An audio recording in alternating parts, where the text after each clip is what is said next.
Political plus news channel के सभी दर्शकों को मेरा नमस्कार। मैं हूं आपका दोस्त करण सिंह धनखड़। दोस्तों, आज मुझे 1990 के कुछ सीन याद आ रहे हैं, वो मैं आपको बताना चाहूँगा। 1990 मंडल आयोग की रिपोर्ट आई थी और उस समय जो मंजर बना था वो शायद ये देश की जनता भूल गई है। इनको फिर वो चीज़ याद दिलाने की ज़रूरत है। आप में से बहुत से ऐसे हैं जिनका जन्म भी नहीं होगा या बच्चे होंगे उस समय, तो ये पुरानी बात हो गई।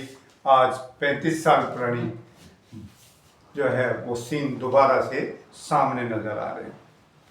डीयू के अंतर्गत आता है कालकाजी में देश बंधु गुप्ता कॉलेज। देश बंधु गुप्ता कॉलेज के छात्र राजीव गोस्वामी, उन्होंने मंडल आयोग की रिपोर्ट आने के बाद विरोध में आत्मदाह कर लिया। 50% की हालत में जो है वो 50% जले और शुक्र भगवान का बच गए थे। 2004 में बाद में उनकी मृत्यु हो गई। मोनिका चड्ढा 19 वर्षीय छात्रा, जीके की रहने वाली, ग्रेटर कैलाश की रहने वाली लड़की ने अपनी बालकनी में खड़े होकर आत्मदाह कर लिया और 90% जली हालत में वो कोमा में पहुंच गई। 24 सितंबर 1990 सुरेंद्र सिंह चौहान, मंडल आयोग की रिपोर्ट आई तो आत्मदाह कर लिया और उनकी मौत हो गई है। 8 अक्टूबर 1990 अतुल अग्रवाल, मात्र 12 वर्षीय छात्र, क्या होता है, छोटा सा बच्चा होता है, 12 वर्षीय छात्र, स्कूली छात्र, मंडल आयोग की रिपोर्ट आने के बाद खुद को आग लगा ली सादरा में और 55%, ये अतुल अग्रवाल जी 55% जल गए थे, लेकिन शुक्र भगवान का वो बच गए और बाद में गणित के अध्यापक बने। सुशील कुमार हरियाणा के, कीटनाशक खाकर जान दे दी और कहा कि मेरी मौत के लिए वीपी सिंह, प्रधानमंत्री वीपी सिंह जिम्मेवार है। नरेंद्र कौर पंजाब से आत्महत्या की और अपनी आंखें निकालकर उस समय के अंधे प्रधानमंत्री वीपी सिंह को भिजवा दी ताकि उनको कुछ दिखाई दे।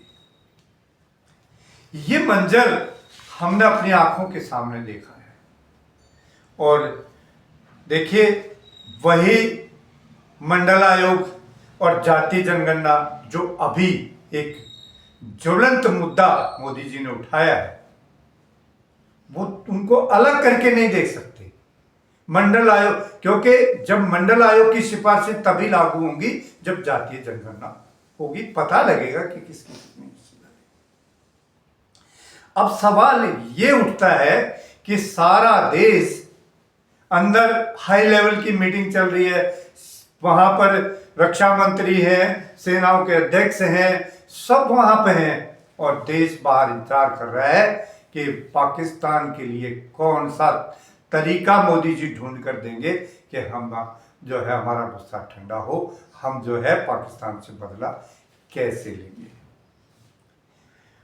मोदी जी उसको भूल गए, लेकिन मोदी जी बिहार का चुनाव नहीं भूले।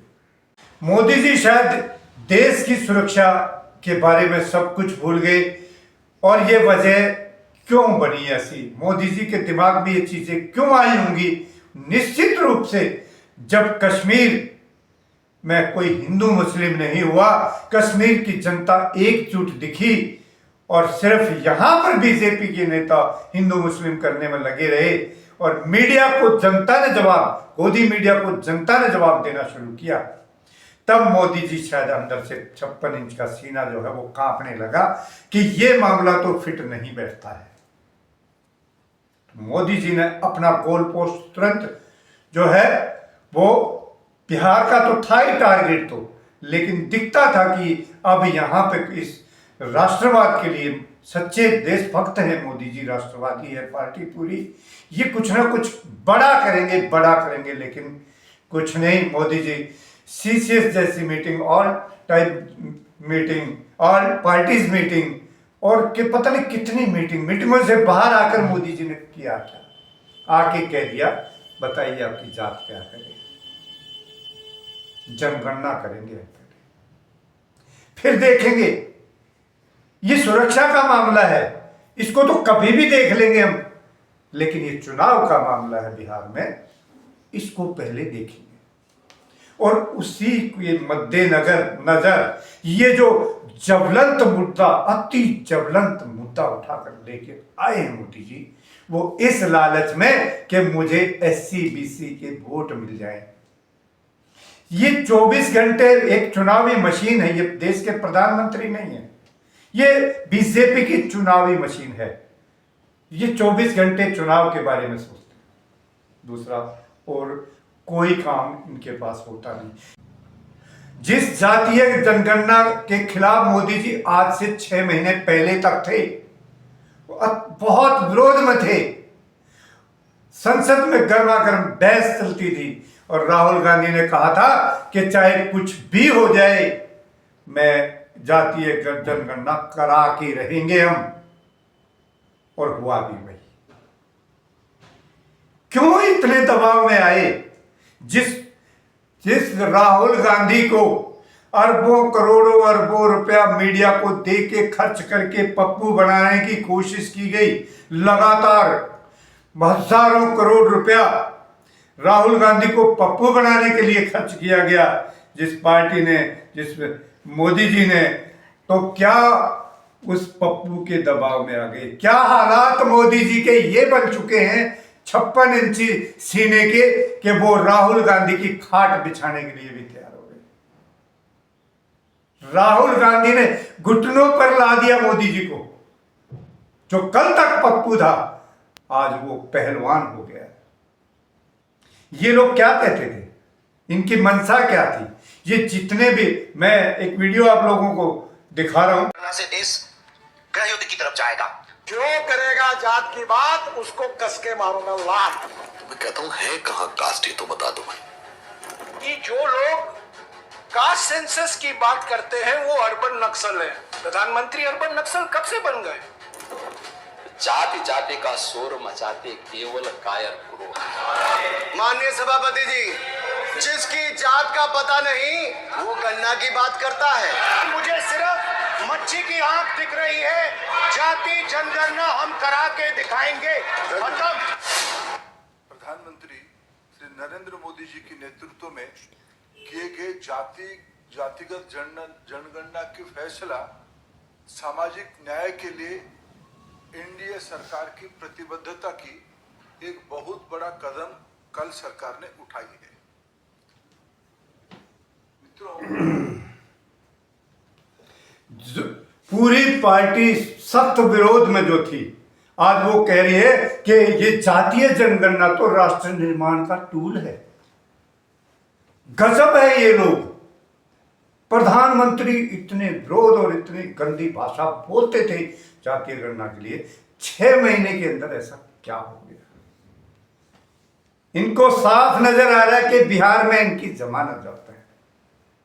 और ऐसे हालात में जब पूरा देश बाहर बैठकर ये इंतजार कर रहा है कि अंदर कैबिनेट की मीटिंग हो रही है, 60-65 मंत्री बैठे हैं और देश पर बड़ा होने वाला है, देश की रक्षा के लिए पाकिस्तान के खिलाफ कुछ ना कुछ जो है बड़ा होगा, उसकी इंतजार देश करता रहा। लेकिन ये प्रधानमंत्री बाहर आकर पूछते हैं कि तुम्हारी जात क्या है। देश की रक्षा तो कभी भी कर लेंगे, लेकिन प्रधानमंत्री जी को इस बात की जल्दी थी कि बताओ तुम्हारी जात क्या है। धर्म की लड़ाई लड़ते लड़ते धर्म बोलकर मारा, धर्म करते करते जात पर आ गए। ये तो गोत्र पे भी आने वाले हैं थोड़े दिन में। इससे घटिया, इससे गंदा प्रधानमंत्री मैंने बहुत सारे प्रधानमंत्री को देखा। 63 साल की उम्र हो गई। इतना गंदा और इतना घटिया इंसान मैंने पहली बार इस देश का प्रधानमंत्री देखा जिसको सिर्फ और सिर्फ बीजेपी बीजेपी बीजेपी, चुनाव चुनाव चुनाव, बस दूसरा कुछ नहीं। ये इंसान मुझे तो साइको लगता है, सच पूछो तो। संवैधानिक पद पर बैठा है लेकिन इस देश को बर्बाद करने पर तुला हुआ है। दोस्तों, मुझे आप लोगों को बस आज इतनी बात करनी थी कि ये देश गलत रास्ते पर चल देश को ले जा रहे हैं। आप इनसे सावधान रहें। जय हिंद साथियों, जय भारत।